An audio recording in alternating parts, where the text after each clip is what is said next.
व्यक्ति सफलता प्राप्त करने के लिए पहले लक्ष्य साधता है, फिर योजना बनाता है, फिर मार्ग चुनता है और सदैव प्रयास करता है कि इस मार्ग में कम से कम बाधाएं, इस मार्ग में कहीं कोई चट्टान ना आ जाए, कोई गड्ढा ना आ जाए, कोई खाई ना आ जाए।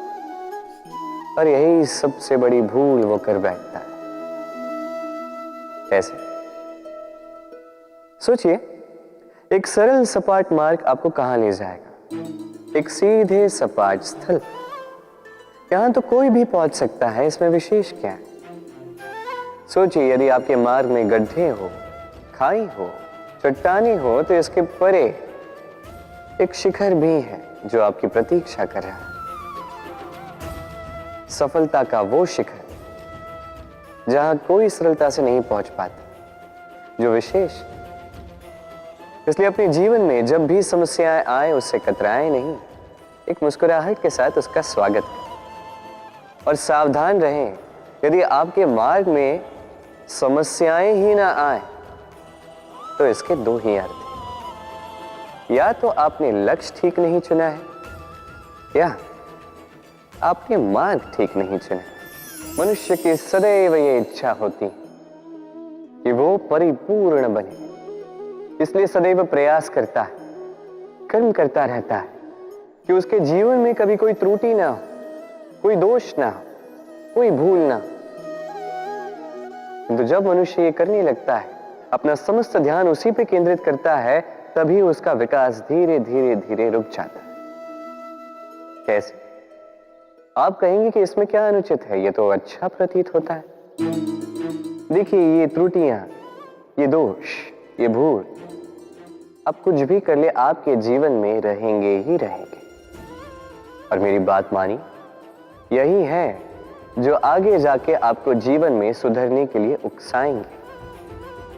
एक निश्चित मापदंड लेकर आगे बढ़ना ठीक प्रतीत हो सकता है, किंतु ये केवल यंत्र को जन्म देता है, न मानवता को, न मनुष्य को।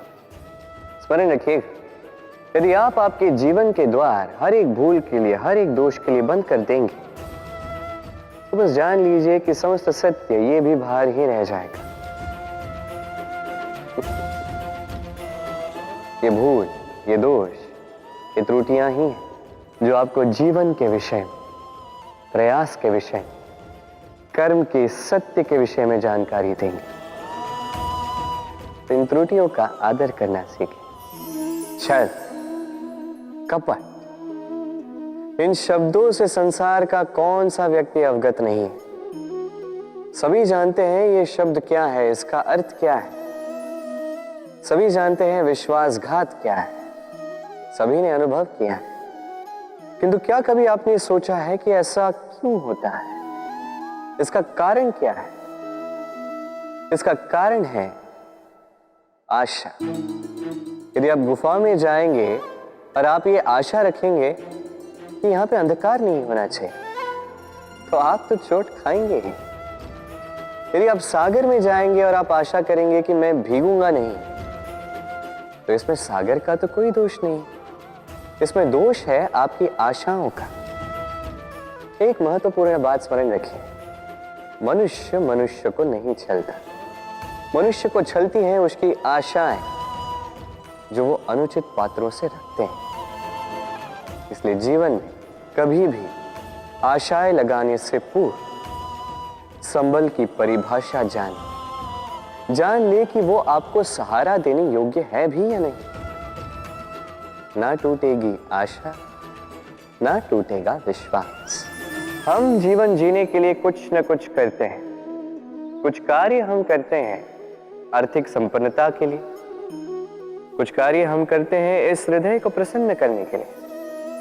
किंतु हम में से अधिकतर लोग ये सोच सोच के चिंता में रहते हैं कि जो कार्य हमने सोचा था वो वैसा नहीं हुआ, या ये कार्य पूर्ण नहीं हुआ, या काम की अधिकता को देखकर चिंता में आ जाते हैं।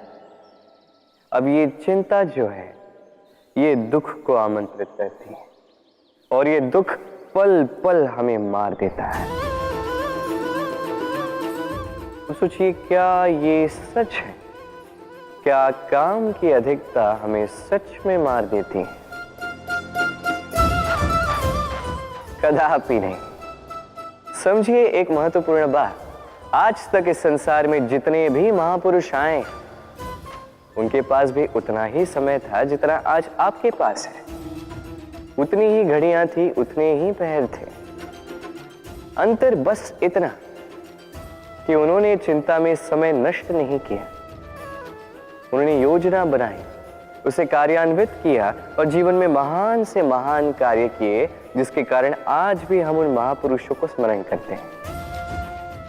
एक महत्वपूर्ण बात स्मरण रखिएगा, काम की अधिकता हमें नहीं मारती, काम की चिंता हमें मारती है। तो इस चिंता को कहीं त्याग दीजिए और निरंतर प्रयास कीजिए, योजनाबद्ध बन जाइए और जीवन में केवल आगे बढ़िए। आनंद ही आनंद होगा। कई बार हम जीवन में निराश हो जाते हैं, ये सोच के कि निरंतर प्रयास करने के पश्चात भी हमें हमारा लक्ष्य नहीं मिला। हम समझ नहीं पाते हो क्या रहा है। कई बार ऐसा लगता है कि वो लक्ष्य जो हम चाहते हैं, वो स्वप्न जो हमने देखा, जिसके लिए हमने निरंतर प्रयास किए, हम कदाचित उसके योग्य ही नहीं। वो लक्ष्य ही हमारे लिए ठीक नहीं है। हमारा मनोबल टूट जाता है और ये अत्यंत कठिन परिस्थिति होती। अब ऐसे में किया क्या जाए, आपको समझाता हूं एक उदाहरण द्वारा। कभी किसी वृक्ष को देखिए, वो भी अनेक कठिनाइयों का सामना करता है, जैसे पतझड़। पतझड़ के आते ही वृक्ष हार नहीं मानता, अपने पत्तों को, अपने पुष्पों को बदल देता है, किंतु जड़ों को नहीं बदलता। वो उस पर अडिग रहता है और पतझड़ के जाते ही अब वृक्ष को देखिए, पुनः हरा भरा होकर खिल उठता है। इसी प्रकार आप भी जीवन में निरंतर प्रयास करते रहिए। फिर भी यदि आपको सफलता नहीं मिलती है तो अपना मार्ग बदलिए, किंतु आगे बढ़ते रहिए, निरंतर प्रयास करते रहिए। किसी न किसी मार्ग से, कहीं ना कहीं से आप पहुंचोगे तो आप जानोगे कि आपकी सफलता आप ही की प्रतीक्षा कर रही है। आपने मनु के विषय में तो सुना ही होगा, उसे एक अवसर दिया गया, या तो वो अपने पतवार की रक्षा करे या इस सृष्टि को आने वाले प्रलय से बचाने के लिए नौका का निर्माण करे। उसने अपना चयन कर दिया और आज हम सभी मनुष्य के नाम से जाने जाते हैं। ऐसा ही अवसर मिला श्री राम को भी, सीता को भी। उन्होंने भावनाओं से ऊपर उठकर इस संसार के समक्ष उत्तम उदाहरण प्रस्तुत किया। ऐसा ही अवसर मिला रावण को भी, ऐसा ही अवसर मिला कंस को भी। एक अवसर, अनुचित मार्ग को त्याग कर उचित मार्ग पर आने। उन्होंने इस अवसर को त्याग दिया और उन्हें इस संसार को छोड़कर जाना पड़ा। एक अत्यंत महत्वपूर्ण बात स्मरण रखिए, अवसर। ये शब्द जितना छोटा है, ये जीवन में आता भी उतने कम समय के लिए। अब इस अवसर का आप क्या करते हैं? इसका लाभ उठाकर अपने नाम को प्रकाशित करते हैं, इस संसार में, इतिहास में स्वयं को अमर करते हैं, या असफलता का उदाहरण बनते हैं? निर्णय आपका। स्वप्न, स्वप्न ये शब्द हमारे जीवन में कितना महत्वपूर्ण है। कुछ स्वप्न ऐसे होते हैं जो हम रात्रि की मीठी निद्रा में देखते हैं, तो कुछ स्वप्न हम खुली आंखों से देखते हैं। कुछ स्वप्न हमें मीठी नींद देते हैं तो कुछ हमें सोने ही नहीं देते। अब खुली आंखों से देखे जाने वाली ये स्वप्न छोटे हो सकते हैं या बड़े, किंतु इससे जुड़ी होती है सफलता। अब आपको एक बात समझाता हूं, ये है आपके स्वप्न, ये है सफलता। अब इनके मध्य की कड़ी है कठिनाई। तो जितने बड़े स्वप्न होंगे उतनी बड़ी कठिनाई, जितनी बड़ी कठिनाइयां उतनी ही बड़ी सफलता। स्मरण रखिए, सबसे ऊंची उड़ान भरने के लिए बाज को मेघों से ऊपर उठकर उड़ना पड़ता है। तो इन कठिनाइयों से दूर मत भागिए, अवश्य ये वही कठिनाइयां हैं जिनसे संसार दूर भागता है। ये वही कठिनाइयां हैं जो हमारे जीवन में ना आए इसलिए लोग प्रार्थना करते हैं, किंतु ये वही कठिनाइयां हैं जिसका सामना करके आपको वह सफलता प्राप्त होगी, आपको आपका लक्ष्य प्राप्त होगा। प्रसन्नता। ये प्रसन्नता कोई ऐसा भाव नहीं है जो सृष्टि में पहले से निर्मित हो। प्रसन्नता एक ऐसा भाव है जो आपको आपके कर्मों से अर्जित करना पड़ता है, और जितना दूसरों को दोगे उतना ही ये अंकुरित होगा। अर्थात जितनी प्रसन्नता दूसरों को दी जाएगी उतनी ही प्रसन्नता स्वयं चलकर आपके पास आएगी। अब आप कहोगे ये तो अत्यंत कठिन कार्य है, ये कैसे संभव है? सबको प्रसन्न रख पाना तो स्वयं महादेव के वश में नहीं, हम तो साधारण से मनुष्य हैं, ये कैसे हो पाएगा? चलो आपकी ये बात मैं मान लेता, सबको प्रसन्न रख पाना संभव नहीं, ये 100% उचित कथन, किंतु हम प्रयास तो कर सकते हैं कि प्रसन्नता ना सही, हम किसी को दुख ना पहुंचाएं, ये तो हम कर सकते हैं।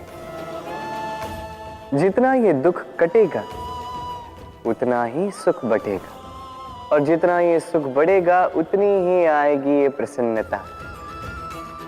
तो आइए और इसी प्रसन्नता के साथ कहिए राधे राधे।